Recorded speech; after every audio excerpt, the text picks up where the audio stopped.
Hola a todos, buenas noches, bienvenidos. Estamos comenzando Ya Somos Grandes. Hoy es un programa muy importante porque cada tanto nos gusta hacer esto. Vamos a hablar con gente que no suele estar en los medios. Vamos a hablar con gente que viene a presentar, no quiero decir un reclamo, pero sí una realidad. Viene a contar cómo es su vida, viene a contar cómo le están pasando. Estamos hablando de dos comerciantes que la remaron durante toda su vida. No solamente ellos, sino su familia también. Y que ahora le están pasando mal y tienen ganas de contar su historia. Nosotros tenemos ganas de escucharla y tenemos ganas de que esto, por supuesto, sirva para algo además. Tenemos dos invitados que me encanta tener. Está por un lado Adolfo Rubinstein. Para mí es una de las personas que mejor explican lo que está pasando con la pandemia en la República Argentina. Ex ministro de Salud de la Nación, saben ustedes. Y está también Osvaldo Bazán, compañero de Otra Vuelta Más acá, que viene escribiendo cosas que comparto y que me gustaría también compartir en este programa y charlar. Me gusta cómo ve la realidad Osvaldo Bazán y quiero escucharlo esta noche también. Están, por supuesto, Santi y Lucía. Santi, vos tenés una información exclusiva y súper importante sobre María Eugenia Vidal. Ahora quiero que me cuentes. Ahora, Lucía, también hay mucha información con este operativo de impunidad de Cristina. Ya vamos a hacer las ventas, pero quiero arrancar el programa de hoy distinto. De otra manera, totalmente, porque acaba de ocurrir algo que a mí me llamó mucho la atención y que me parece que vale la pena marcarlo. Me parece que podemos definir el día de hoy como el día de los malos ejemplos. El día de los malos ejemplos. ¿Qué hace, presidente? Miren esta imagen. Esto es hoy. Esto es hace un par de horas. Esto es en la provincia de Formosa. La provincia de Formosa, según lo que informa, no tiene ningún caso. Sin embargo, hoy viajó el presidente con una comitiva grande. Estaba hasta Fabiola Yáñez, la novia del presidente de la Nación, dentro de la comitiva. Viajó a Formosa, insisto que es una provincia que aparentemente no tiene casos. Estaban todos con barbijo cuando llegaron, por supuesto, como corresponde. Pero después, en el momento de juntarse, en el momento del acto político, ocurría esto. Fíjense, no es solamente un abrazo. Es un diálogo prolongado ¿a cuánto? ¿A 3, 4 centímetros de la boca del otro cada uno? Y después a la salida esto, el descontrol total. Un montón de gente compartiendo el lugar, compartiendo el espacio, periodistas, funcionarios, camarógrafos, gente del público, selfies para todos. ¿Qué estamos haciendo? ¿Qué hacen? Porque no lo termino de entender. Saquemos los nombres. Saquemos los nombres de esta situación. Olvidémonos que se trata por un momento. Olvidémonos que se trata del presidente Alberto Fernández y que se trata del gobernador Gildo Infran. Ahora vamos a hablar también de Gildo Infran. Pero olvidémonos de los nombres por un segundo nada más. Si yo les digo, y en esto, Adolfo, espero que poder preguntarte desde el punto de vista sanitario, olvidemos los nombres, de verdad. Si yo les digo, miren, una persona que vive en Buenos Aires, que trabaja en Buenos Aires, o sea que está permanentemente saliendo de su domicilio, que es trabajador esencial y por lo tanto ha estado en hospitales, ha estado en rutas, ha estado en calles, ha estado en reuniones multitudinarias, ha estado en lugares donde hay varios casos de coronavirus confirmados. Una persona de Buenos Aires viaja a Formosa, que es una provincia donde no hay casos, y llega y no cumple con ninguno de los protocolos. Es un peligro sanitario. Olvidémonos que es el presidente. Si una persona viaja de Buenos Aires a Formosa y llega y le da abrazos y besos a todos, ¿estaría rompiendo la cuarentena, doctor? Bueno, claramente hay una restricción a la circulación interjurisdiccional en todo el país, o sea que no se puede circular libremente entre provincia y provincia. Justamente Formosa es una provincia que al menos hasta ahora no ha reportado ningún caso. Sí, yo diría que independientemente de los nombres, digamos, no es conveniente, digamos, este tipo de comportamientos sociales, porque la verdad es que y ni que hablar desde la dirigencia. La dirigencia me parece que no, efectivamente no es el mejor ejemplo, porque se nos está pidiendo a toda la sociedad un esfuerzo enorme, que lo mantengamos, con el aislamiento obligatorio, con la cuarentena, y me parece que es muy importante que quienes están hoy al frente mantengan, aun cuando el riesgo sea mínimo, mantengan, digamos, los compromisos sociales que nos piden a todos. No quiero plantear un golpe bajo, pero acabo de mostrar, no lo puedo dejar de conectar, pido disculpas. Acabamos de mostrar en Telenoche un geriátrico que puso un nylon con 2 agujeros para que los abuelos y los nietos y sus hijos se puedan abrazar a través de un nylon. Porque hay abuelos o adultos mayores, como se dice ahora, de 90 y pico de años. Hay una de 101 años que pensaba que nunca más en su vida iba a ver a su hija, que nunca más en su vida iba a ver a su nieta. Y están hace 70 días sin abrazar a su familia. Están hace 70 días sin abrazar a los que quieren. Perdón por la autorreferencia, yo me encuentro acá con mi viejo los martes, no lo abrazo, lo veo de lejos, lo saludo. Perdón, hice la gran Winiás, que ahora por ahí me toca alguna represalia. Lo que le pasó a Nico, no conoció a su sobrina, le decían, flaco, no es para tanto, no conociste a tu sobrina, ya saben esa historia. ¿A qué voy? ¿Por qué esta diferencia? ¿Por qué este mal ejemplo, como decía Rubinstein? Mirá la diferencia, ahí está, gracias al director. Fíjense, del lado izquierdo de la pantalla, los abuelos que hace 70 días que esperaban con toda ansiedad y con toda alegría poder volver a ver a su familia. Y se tienen que abrazar así. ¿Por qué? Porque están cumpliendo las reglas, porque están cumpliendo las normas, porque sabemos que no nos podemos abrazar. Nos encantaría abrazarnos, no se puede. Del otro lado, lo que pasaba hoy. Insisto, olvidémonos de los nombres. Un hombre que viaja de Buenos Aires a Formosa, donde no hay casos, y hace esto. Y después a la salida lo mismo. ¿Por qué planteo que es el día de los malos ejemplos? Y ahora quiero hablar con todos. Arranco con esto, después habrá espacio para el editorial, pero lo vi y no quería dejar de mencionarlo. ¿Por qué digo que es el día de los malos ejemplos? Porque este abrazo es un mal ejemplo para todos. Y lo está haciendo la autoridad máxima de la República Argentina. La autoridad política y te diría que a esta altura también la autoridad sanitaria más importante. Veníamos viendo que no utilizaba el barbijo. En la última conferencia de prensa le dijo a Valentina, se llamaba la nena que estaba preocupada, Valentina, no te preocupes, yo hago las cosas bien, el barbijo no lo uso en cámara, pero después cuando voy por la vida uso barbijo. Bueno, acá estaba sin barbijo, a los besos, a los abrazos, todo el equipo que viajó con él lo mismo. Mal ejemplo. Y el segundo mal ejemplo es tomar a Gildo Infran como referente político. Gildo Infran debe ser uno de los gobernadores... Es. Te adiviné el pensamiento. Está desde 1996. Desde 1996. 95. Es gobernador de 1995, Gildo Infran. O sea, como ejemplo democrático ya lo descartamos. Pero además, ¿cómo maneja la provincia? Una de las provincias más pobres de la Argentina. ¿Es un ejemplo Gildo Infran? ¿De verdad es un ejemplo Gildo Infran? En materia de corrupción también hay para hablar de Gildo Infran. Por ejemplo, Gildo Infran fue el primero que le pagó una coima a Amado Vudú. Fue el primero que le pagó una coima con la plata de la provincia pobre de Formosa a Diol Fan, la empresa de Amado Vudú y Alejandro Paul Van den Broele, la que después compró Chicone. Ese es Gildo Infran y ese es el ejemplo que daba hoy Alberto Fernández. Dijo, lo admiro, lo quiero. ¿Se acuerdan como cuando estuvo con Moyano en la Antártida que dijo que Moyano era un dirigente sindical ejemplar? Bueno, ahora dijo que Gildo Infran es un gobernador ejemplar. Debe ser que no le molesta tanto que haya gente que se queda en el poder por más de 25 años. Insisto, hay otro editorial, en un ratito vamos a hablar de qué, del derecho a angustiarse. Quiero escuchar a Osvaldo Bazán sobre el derecho a angustiarse. Tampoco ahora te permiten angustiarte, solamente te puedes angustiar por la pandemia. Quiero hablar con Lucía, hay mucha información, quiero hablar con Santi, quiero hablar con Adolfo Rubinstein. Vos, Santi, tenés la palabra de María Eugenia Vidal en un contexto muy incierto, porque no se sabe qué piensa Vidal. Mira, lo que tengo es Dame el título, dale. 3 chats entre María Eugenia Vidal y Axel Kicillof. Hace muy poquitas horas o muy poquitos días Kicillof cuestionó muy duro a Vidal. Bueno, tengo la historia previa a eso. 3 chats entre ellos desde que comenzó la pandemia hasta ahora. Lucía, el título.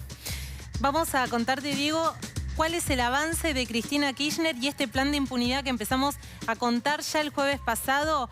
La reforma judicial en manos de una persona de extrema confianza de la expresidenta. Una reforma judicial bajo la doctrina Cristina Fernández de Kirchner. En un rato te quiero hablar de eso, del derecho a angustiarte, del derecho a la angustia. Y por eso quiero empezar, me voy a ir para allá. No me importa demasiado si no tengo buena luz, no pasa nada. La idea es conversar un poco con ellos, porque están acá, está José Manuel. José Manuel, gracias por venir. Buenas noches. Gracias a ustedes por invitarnos. Me encantaría acercarme un poquito más, pero no puedo. Y está Valeria también. Valeria, gracias por estar. No, gracias por invitarme. Estamos aprendiendo todos, ¿no? Valeria, recién me preguntabas, ¿uso el barbijo, no uso el barbijo? La verdad es que yo creo, nos dice Nelson Castro, que mientras mantengamos la distancia, que es lo que estamos haciendo, podemos conversar de esta manera sin tapabocas. Vos, José Manuel, sos dueño de un bar. Y vos, Valeria, de una librería. Son historias que en principio son muy distintas, pero que ahora tienen muchas cosas en común. Me gustaría, José Manuel, que me contaras mínimamente cómo se llama tu bar, dónde está y cómo estás atravesando esta situación. Bueno, yo estoy en Combate Los Pozos y Politirigoyen, un bodegón muy famoso que se llama La Gran Taberna, donde hay de todos los mariscos, paella, cuchinillo, de toda la clase de comida. La tenemos nosotros en la taberna y sinceramente la situación es catastrófica, igual que todos los comerciantes que vivimos en este país. y me solidarizo totalmente con la gente que quiere trabajar y que no puede trabajar, como nosotros. Nosotros estuvimos haciendo cuarentena un tiempo en casa, pero dije yo, no, hay que abrir como sea la taberna. Y ahora, lamentablemente, bueno, abrimos, pero estamos con el delivery, llevando a domicilio. Yo estaba acostumbrado a recibir la poca gente ya que venía últimamente en el salón y a conversar, a venderle, y ahora me siento ahí atrás atendiendo el teléfono encerrado. Incluso puse a un muchacho, Ulises, que es mi secretario ahí, tenemos a Gerardo, tenemos a todo un equipo, el mejor equipo que tengo en la cocina para brindarles lo mejor, lo mejor. El día del locro vendimos, gracias a Dios y a los clientes, que le agradezco de corazón, que vinieron a buscar desde Caballero, de 40 kilómetros por ayudarme. Gente que me rompió el corazón y el alma. Yo, lamentablemente, uno está siempre 20 horas adentro, no sabe lo que es, pero me tocaron el alma. Gente que se solidarizó totalmente. Uno me quería girar plata, el otro me quería depositar en la cuenta. ¿Sabes qué pasa, José Manuel? Yo te escucho y transmitís lo que... ¿Qué es el bar para vos? ¿Qué es el bar para vos? Para mí es la vida. Primero, mi señora, que la amo, la adoro, es lo más grande que tengo. Segundo, es la taberna. Yo siempre digo que tengo dos señoras. Primero, mi señora, y después la taberna. Y lo sigo diciendo hasta que me muera. Para mí, no poder trabajar, yo me enfermo. Estamos hablando de 70 y pico días. No puede ser, señor presidente. Tenemos que abrir. Van a morir un 500% más de gente trastornada que está encerrada en la casa que del virus este maldito. Porque este virus, estoy de acuerdo que hay que cuidarse. Creo que empezamos antes de tiempo. Creo. ¿Te da miedo tener que cerrar? Me da miedo tener que cerrar. Tengo 20 empleados a cargo mío. Quiera Dios y la Virgen que no llegue a eso. Estamos haciendo lo máximo, lo imposible, mira, lo imposible, para mantener el equipo, por lo menos el 70% del equipo. Todos los días inventamos algo nuevo. Hoy, por ejemplo, yo, bueno, voy a comprar unos cuchinillos. Antes vendíamos cuchinillos enteros, medios, para cuatro. Yo no, vamos a poner porciones chicas con papas españolas y morrones para que si nos piden a domicilio nosotros le entregamos en su casa, para que se queden en casa. Estás dejando todo, estás tratando de darlo vuelta como puedas. Todos, no sé más que inventar. Yo, bueno, vamos a hacer unos callos a la madrileña con patitas de cerdo, con cueritos de cerdo, con chorizo colorado, con pimentón. Estamos haciendo lo más que podemos. Yo te digo, vamos todos, ¿no? No podemos hacer. Estamos con unas ganas. Están invitados, no hay ningún problema. La Gran Taberna, no, en calidad, en mercadería y en atención no lo matamos. Se nota mucho. Eso no va a bajar nada. Se nota mucho. No va a bajar nada. Manuel, la pasión que le pones. Quiero hablar con vos, Valeria, también. Quiero mostrar un video que tenemos, porque los negocios no solamente son un negocio, porque ahora está tan de moda decir, estos que se quejan porque son empresarios, porque no son sensibles, porque son anticuarentena, porque quieren que la gente se muera. ¿Qué comerciante puede querer que la gente se muera? ¿En qué cabeza entra ese debate en el cual nos están queriendo meter?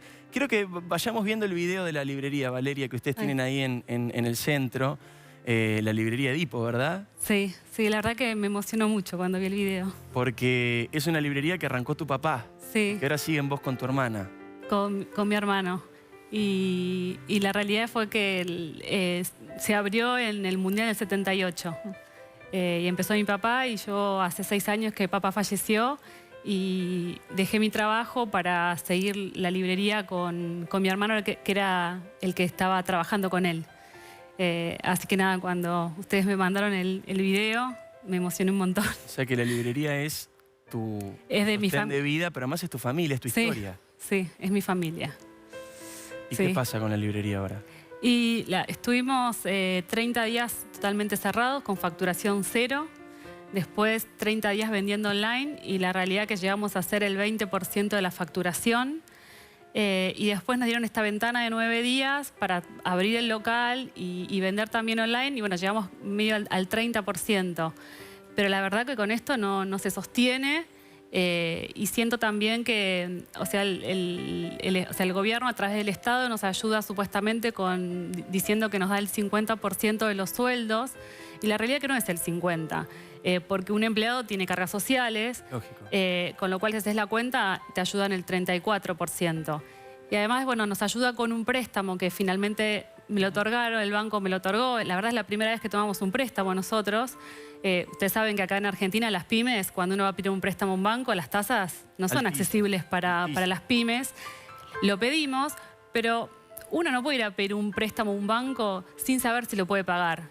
Y es lo que nos están obligando a hacer, porque yo no sé si en 3 meses, que tengo 3 meses de gracia, yo voy a poder empezar a pagar. Y no sé si el mes que viene voy a tener que pedir otro préstamo. Yo no puedo, o sea, nos están obligando a endeudarnos y encima con una tasa del 26%. Es terrible. ¿Qué cuando te dicen, no a vos particularmente, pero cuando dicen, no, esos son los anticuarentena? No somos los anticuarentena. Yo la verdad comparto, o sea, me pareció bien la decisión del presidente de haber arrancado la cuarentena antes, porque no estábamos preparados para poder afrontar la cuarentena, porque no había inversión en salud de hace mucho tiempo, y considero que no es del gobierno anterior, sino desde años que no hay inversión, seamos realistas. Y los ayudó a ellos a prepararse, a los médicos, a todos. Pero la realidad también es que nosotros yo tengo que poder pagarle a la gente que trabaja con nosotros. Yo tengo empleados de hace muchos años que ha trabajado el padre de mi empleado actual. ¿Con tu papá? Con mi papá. Se han jubilado, han trabajado los hijos de ellos. O sea, somos una familia, para mí no son un número. Yo no puedo decirle a fin de mes, no te puedo pagar el sueldo. Duele, obvio que duele. Duele un montón. Y otra de las cosas que tenemos es que nosotros en la calle Corrientes, era una calle que vivía de noche, de día. O sea, nosotros trabajábamos con lo que es el turismo, el teatro, básicamente, los restaurantes y los bares que están cerrados. Y eso va a ser lo último que se abra. Y la realidad es que durante el día era un poco tribunales, oficinas, organismos estatales. Y hoy no va nadie a trabajar a Corrientes. Lógico. La gente que vive, vos ves un edificio, si te fijas a la noche, hay una luz por edificio. Nada más.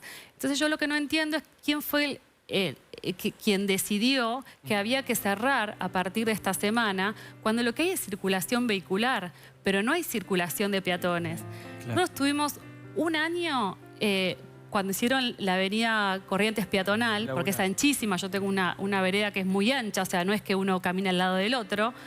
Estuvimos arrancó la obra en abril marzo del 2018 hasta abril del año pasado.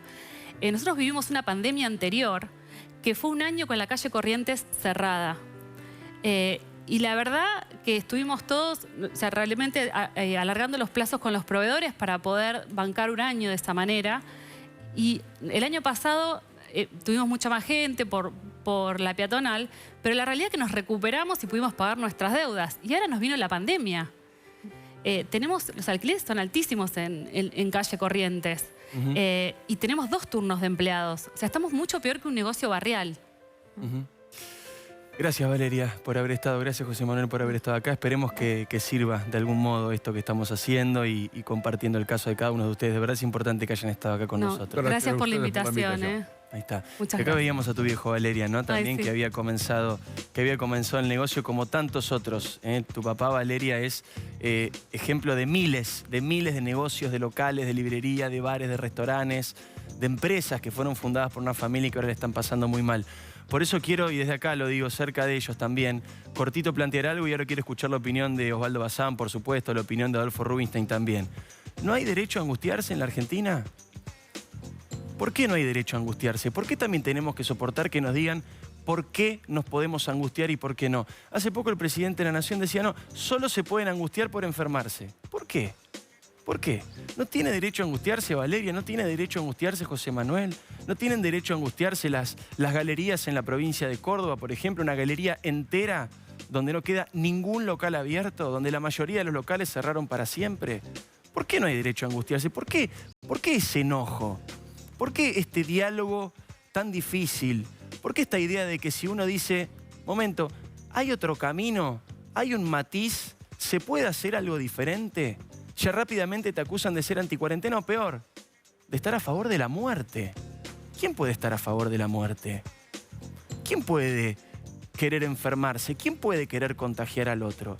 Acá no hay ni un ánimo de ganancia extrema, no hay un ánimo capitalista desmedido, no hay un gran empresario maldito que quiere llevarse la plata de todos. Hay un montón de gente que está diciendo respeto a la cuarentena, quiero la cuarentena.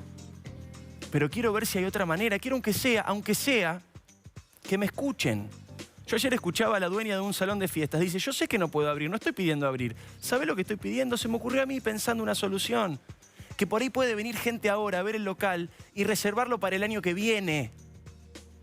Eso está pidiendo. ¿Se puede o no se puede? No lo sé.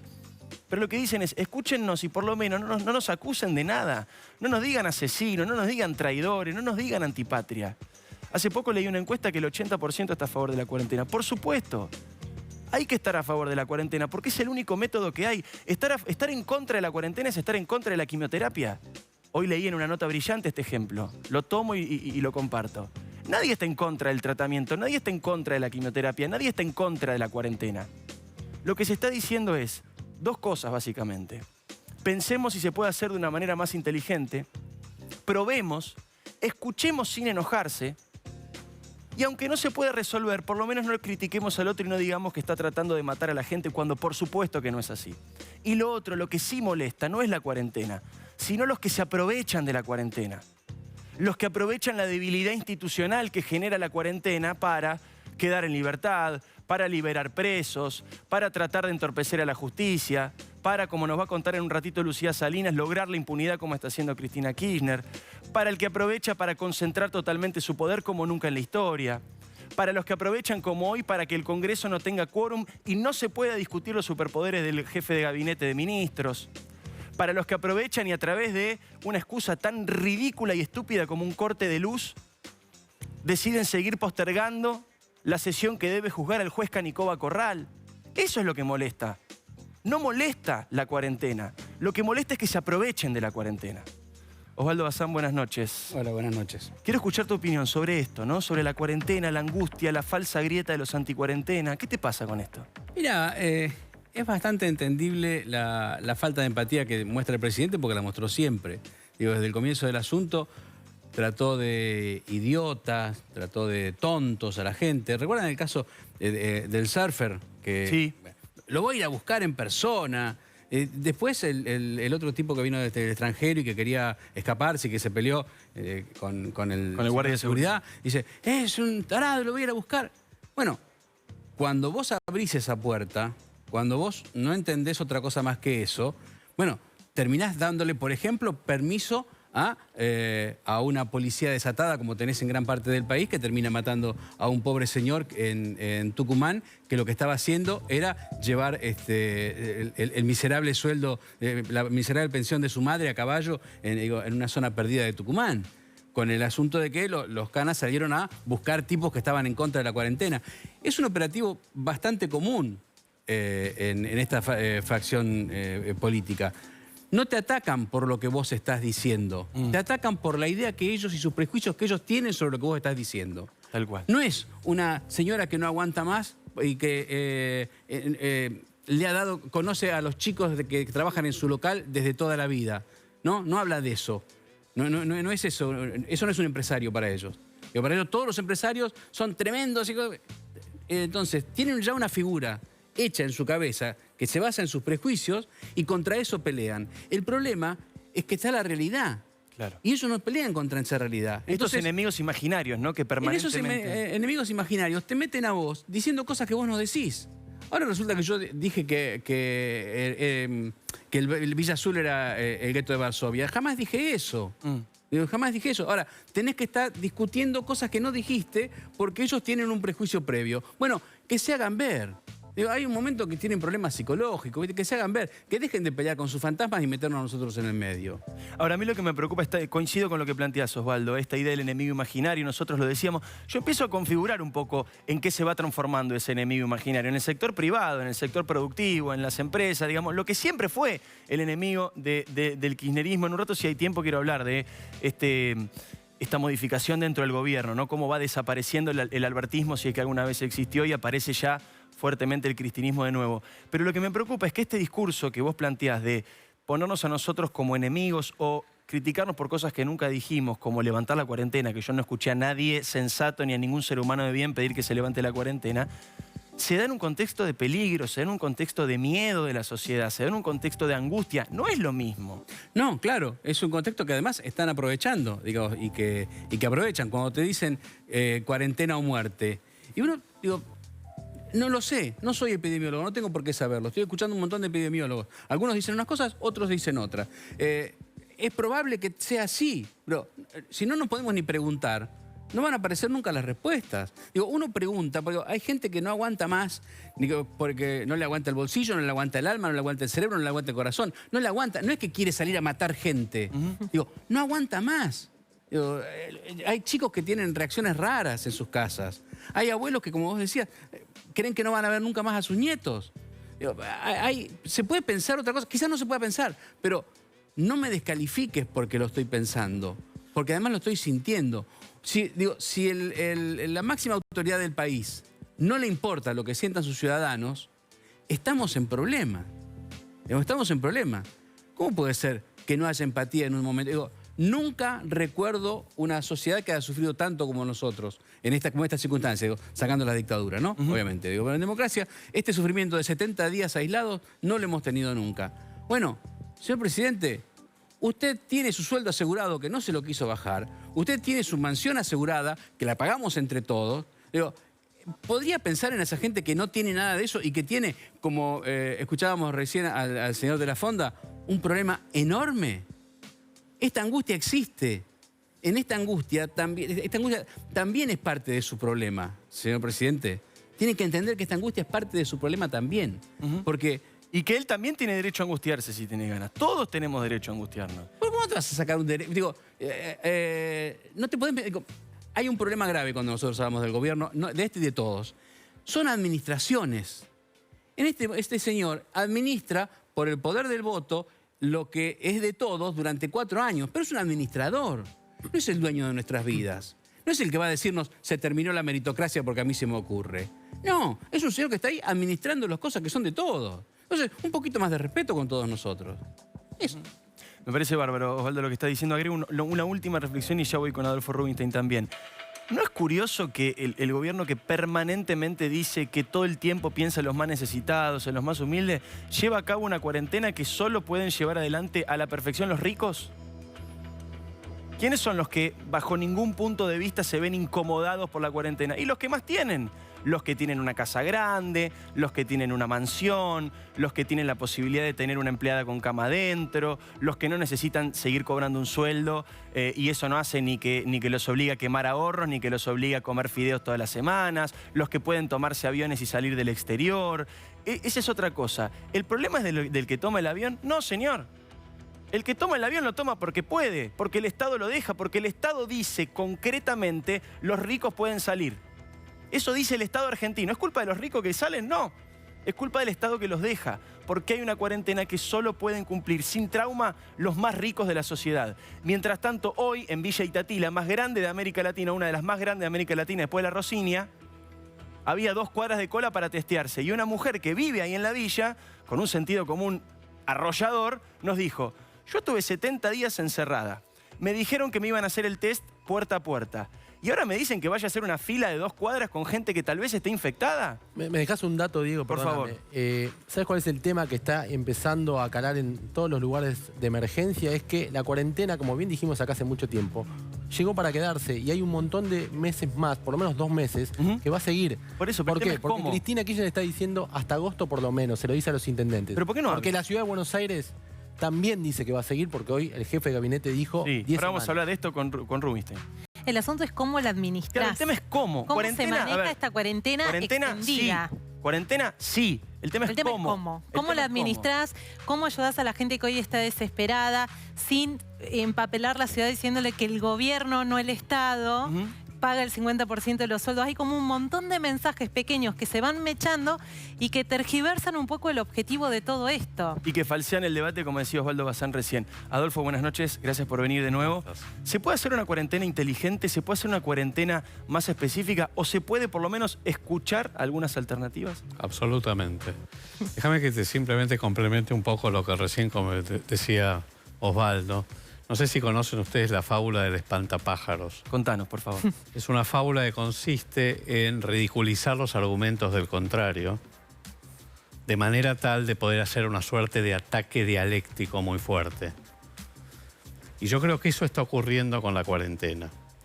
Aquellos que dicen, digamos que lo que recién estábamos comentando, que se puede hacer una estrategia inteligente, una salida inteligente, ordenada de la cuarentena, manteniendo muchas medidas, tratando de relajar otras, teniendo indicadores objetivos para monitorear la trayectoria de la epidemia y saber en todo caso cuándo endurecer o relajar medidas.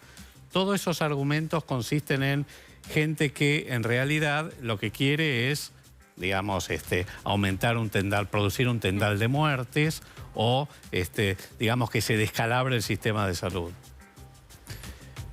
Y lo mismo ocurre con lo de la angustia, digamos, el hecho de, me pareció también, en realidad, nadie puede soslayar en este momento que después de 70 días de confinamiento, estas situaciones de aumento de la ansiedad, de la depresión, de la violencia, de los conflictos, de los problemas psicosociales, están aumentando de manera expandiéndose geométricamente, digamos, para También. Simplemente mencionar algo que ya todos conocemos.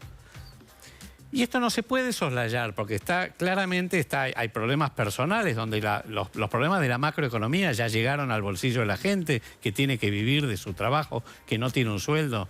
Recordemos que más del 50% del país vive en la economía informal, sobre todo los pobres, y que obviamente hay que salir a buscarse el mango. Entonces la pregunta es, obvio que está la gente muy angustiada. Entonces coincido que cuando se nos pide un esfuerzo tan grande, y es cierto que los que tenemos más medios, en realidad la pasamos bastante mejor a pesar de nuestra impaciencia, bueno, claramente hay que tener muchísima empatía. Y yo lo que veo es esta divisoria de aguas que se está creando entre los partidarios de la vida y los partidarios de la muerte. ¿Quién puede estar a favor de la Bueno, a mí me parece que está creciendo un uso político de esto. Más allá de los aspectos sanitarios, cada vez es mayor el uso político de esto. Y la verdad que eso es muy preocupante. No entiendo, pero el uso político de la muerte en un contexto, en cualquier contexto es una canallada. Pero en un contexto donde la muerte está tan cerca y donde ya murieron más de 500 compatriotas, no es una palabra más. Vos no le podés decir al que está enfrente, vos sos la muerte porque no estás de acuerdo conmigo. Bueno. Es súper peligroso y súper mezquino. Por eso creo que esto de la fábula del espantapájaros es realmente tan actual, porque digamos uno queda como... Es tan cartesiana la división que, digamos, aquel que dice, no, mirá, pensemos en una estrategia de salida. Los países que han tomado las medidas más drásticas, como la cuarentena o el cierre, desde el primer día, lo que también empezaron a diseñar es la estrategia de salida. Porque queda claro que nosotros no podemos quedar confinados hasta que venga la vacuna.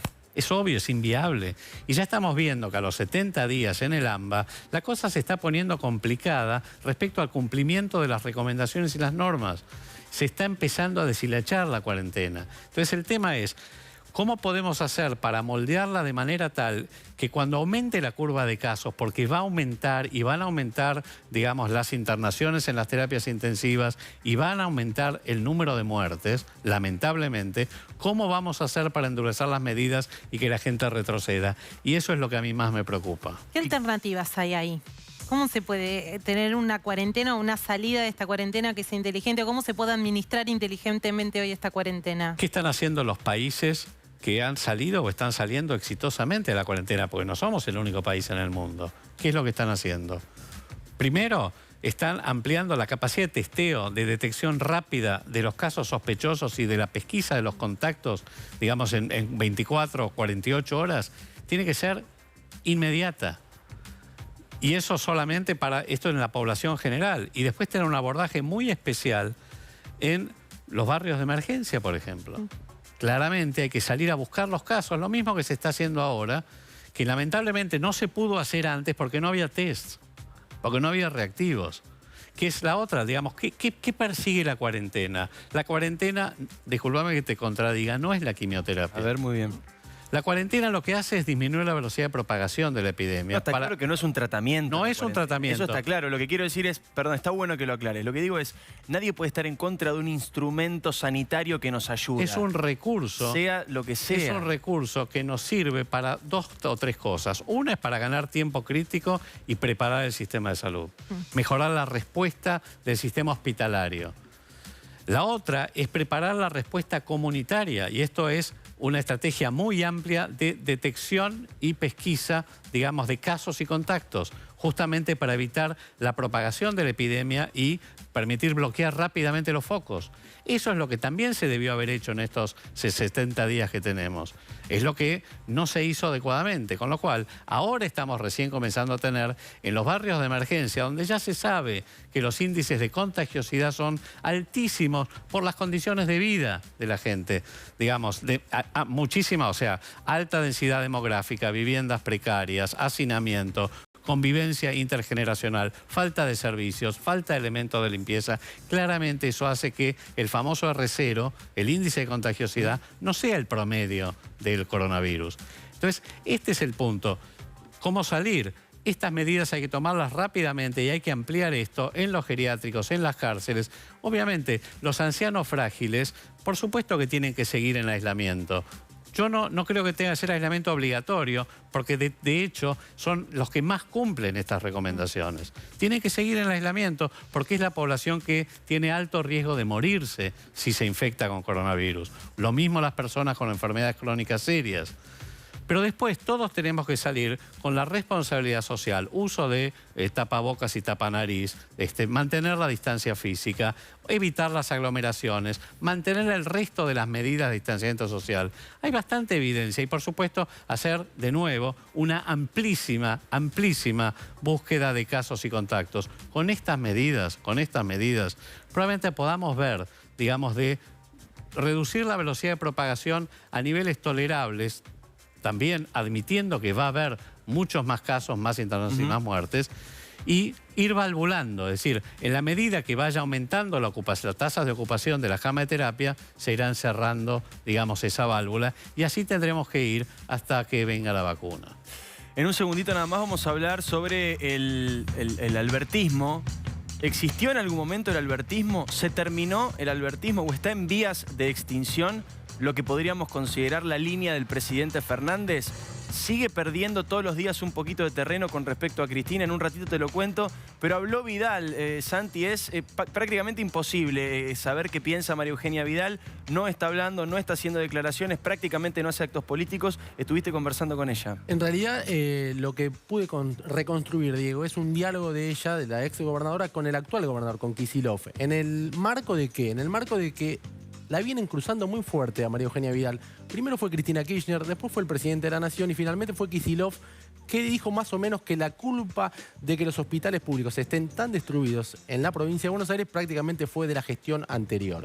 Me cuentan que en el medio de todo esto, tanto Kicillof como María Eugenia Vidal tuvieron un diálogo por chat que empezó antes, por chat, Diego, te digo, fue antes del inicio de la cuarentena obligatoria, fue cuando el coronavirus ya estaba en la Argentina. Esa fue la primera vez que Vidal le escribió a Kicillof. Tenemos acá el primero en la pantalla, mirá. Este fue el primer chat. Contá conmigo. ¿Quién a quién le dijo? Esto le dijo Vidal a Kicillof. Me imaginé.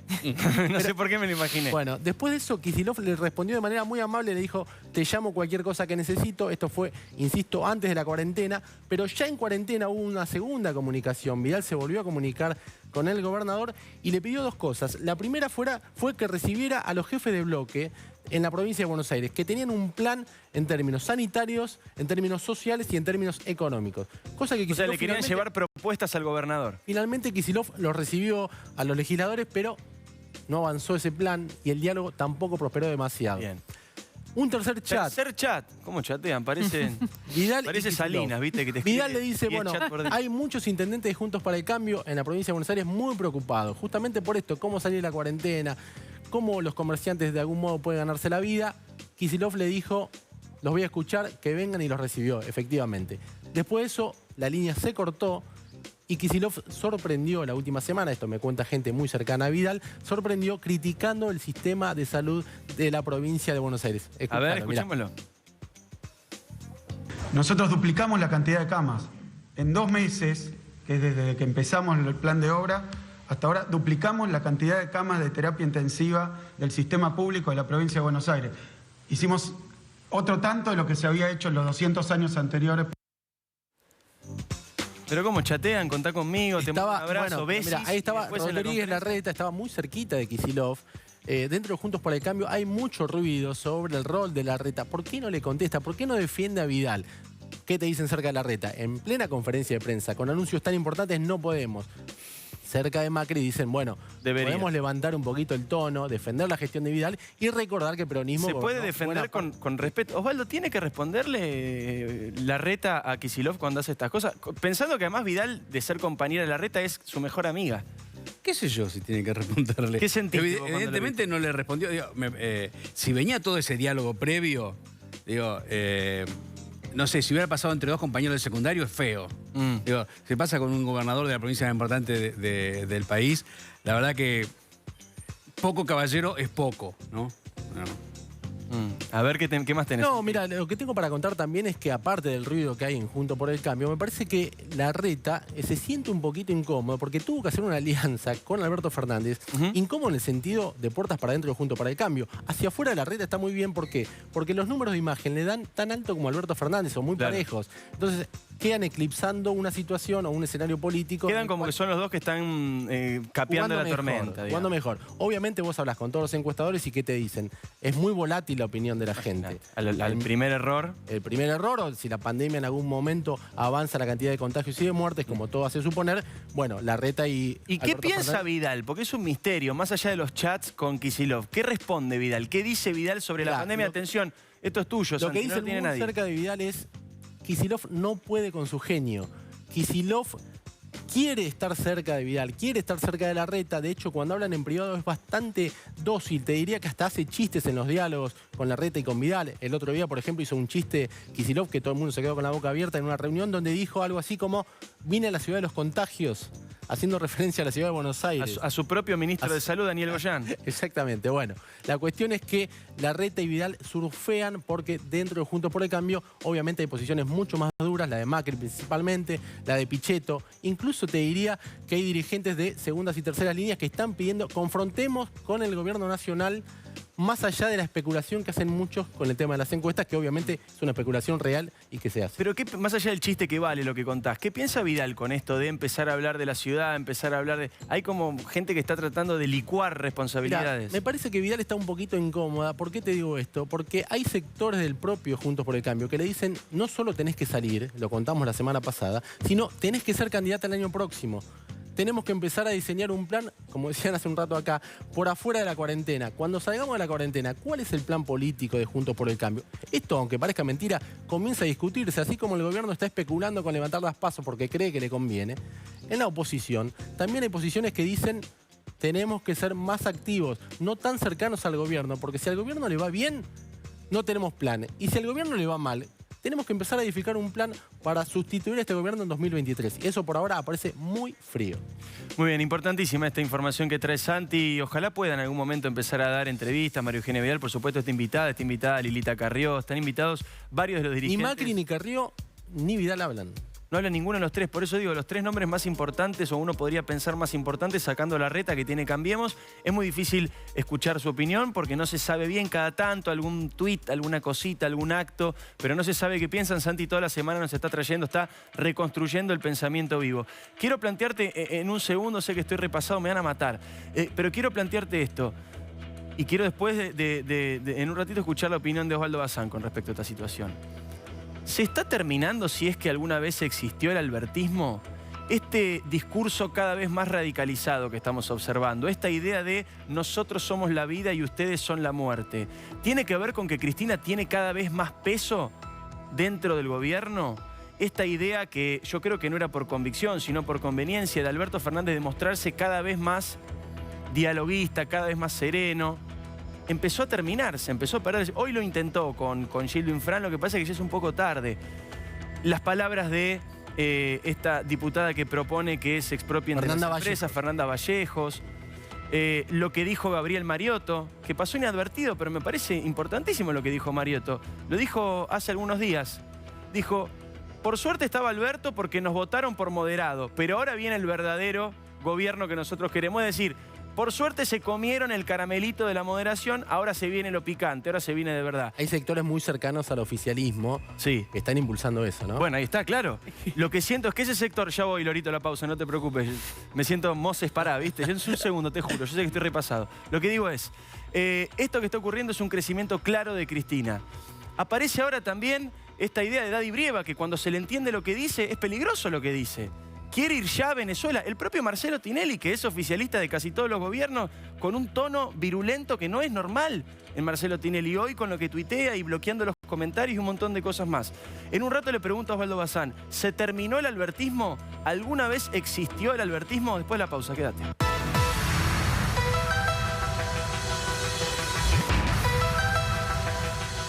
Había quedado pendiente. Hay expectativas, Osvaldo, te digo. La gente se quedó en el corte esperando escucharte. ¿Se terminó el albertismo? ¿Empezó alguna vez? ¿Cómo ves esa relación Cristina-Alberto? ¿Quién está ganando?